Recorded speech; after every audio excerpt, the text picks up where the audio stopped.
कहाँ बोले पपिया पपियरा कहाँ पे बोले कोयल हो ललना कहाँ बोले पतरी तिरियवा नींद नहीं लगई हो बन बोले पपिया पपियरा तयागन करी कोयल हो ललना से जिया पे पतरी तिरियवा नींद नहीं आवई हो कौन बेला पपिया पपियरा कमन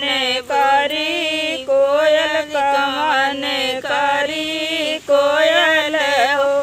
ललना कमन बेला पतरी तिरियवा नींद नहीं आवई हो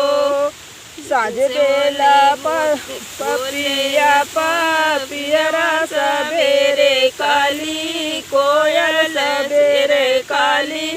कोयल हो